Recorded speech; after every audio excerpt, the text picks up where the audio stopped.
Tendo vindo ao mundo para nos salvar, Jesus deixou-nos a lei do amor e uma doutrina tão consoladora que, bem vivida, satisfaz plenamente os pobres corações humanos, sedentos de felicidade. Todos os conselhos, mandamentos e promessas do nosso divino Salvador respiram misericórdia e amor.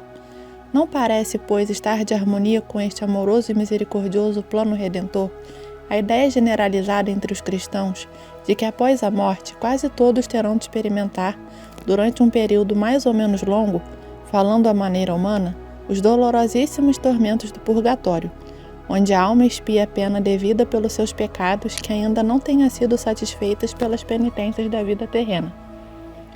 Com efeito, pretendem muito justificar esta ideia alegando a grande fraqueza humana, que nos leva a incorrer em numerosas faltas e a rigorosa justiça divina. Sim, não podemos negar estas verdades. Tenhamos, porém, sempre presentes outras verdades imensamente consoladoras.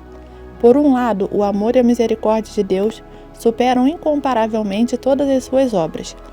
E por outro, Deus dá-nos todos os dias graça e força para robustecer a nossa fragilidade. E mais, põe ao nosso dispor meios pelos quais podemos satisfazer pelos pecados cometidos.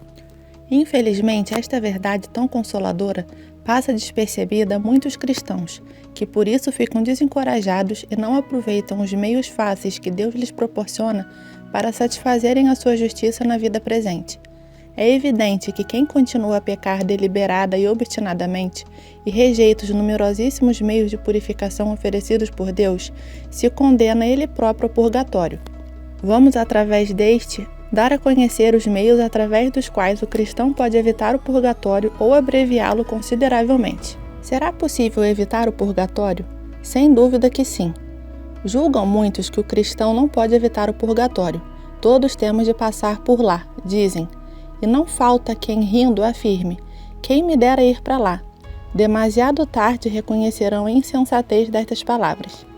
Escravos destas ideias fatalistas, deixam de se esforçar seriamente por evitar o purgatório, ou pelo menos abreviar os horríveis sofrimentos que ali os espera. Graças a Deus que nem todos pensam desta triste forma.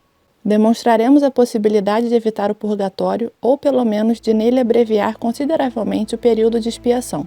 Vale a pena ver e rever este vídeo, porque muitas almas vão para o purgatório e ali permanecem longos anos, por terem desconhecido como poderiam evitá-lo.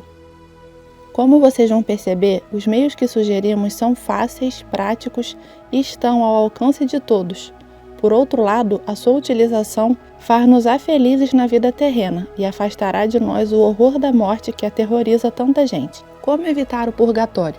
A razão pela qual depois da morte teremos de passar pelo purgatório e não havermos satisfeito plenamente na vida terrena pelos pecados cometidos. Todo pecado individual tem de ser expiado nesta vida ou na outra.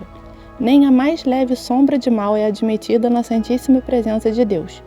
Quanto mais graves e repetidos forem os pecados, tanto mais longo será o período de expiação e tanto mais intensa a dor que teremos que sofrer. A culpa não é de Deus, claro está, nem se vai para o purgatório por desejo dele. A culpa é inteiramente nossa. Pecamos e não satisfazemos pelo mal cometido. Mas mesmo depois do pecado, Deus, na sua infinita bondade e misericórdia, coloca à nossa disposição muitos meios, fáceis e eficazes, pelos quais podemos abreviar substancialmente o tempo da nossa expiação, ou até suprimi-lo totalmente. Muitos cristãos, porém, com incompreensível leviandade, não recorrem a esses meios e, por conseguinte, são forçados a pagar as suas dívidas na terrível prisão do purgatório. Lembremos brevemente 10 meios de evitar o purgatório ou pelo menos de abreviar a sua duração. A ordem dos meios aqui apresentada é aleatória, não pretendo indicar qualquer superioridade de um meio sobre o outro, embora um meio possa ser mais eficaz do que o outro. Primeiro, eliminar a sua causa. Um dos meios, o primeiro e principal, de evitar o purgatório é naturalmente suprimir a causa que conduz, isto é, ao pecado. Não será fácil, por certo, evitar por completo todos os pecados, sobretudo os mais leves ou menos graves, mas todo cristão, recorrendo com frequência ao auxílio dos sacramentos, consegue evitar o pecado grave ou mortal. Por outro lado, todos podemos evitar o pecado venial deliberado. Ofender a Deus deliberadamente é horroroso. A deliberação intensifica extraordinariamente a malícia do pecado e ofende muito mais a Deus do que muitas faltas cometidas por simples fraqueza. É indispensável também esforçar-se com confiança para acabar com os maus hábitos. Estes, tal como a deliberação, aumentam consideravelmente a malícia do pecado e ofende muito mais a Deus do que muitas faltas cometidas por simples fraqueza. É indispensável também esforçar-se com confiança para acabar com a mentira. Estas, como a deliberação, aumentam consideravelmente a malícia do pecado. É muito mais grave uma mentira deliberada do que uma outra dita quase sem refletir. É igualmente muito mais grave mentir por hábito do que proferir uma mentira casual.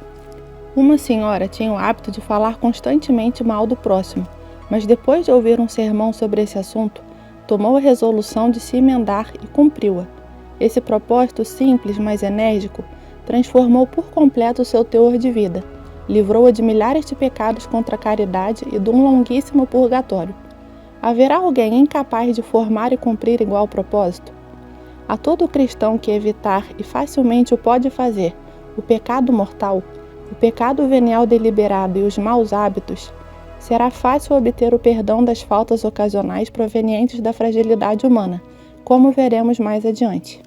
Bem andaremos se, quando rezamos o Pai Nosso, repetirmos com especial fervor e atenção: Perdoai-nos, Senhor, as nossas ofensas, assim como nós perdoamos a quem nos tem ofendido. São palavras do próprio Deus, que, ditas com frequência e fervor, obter-nos-ão sem dúvida alguma ao perdão das nossas faltas e a força para não recairmos.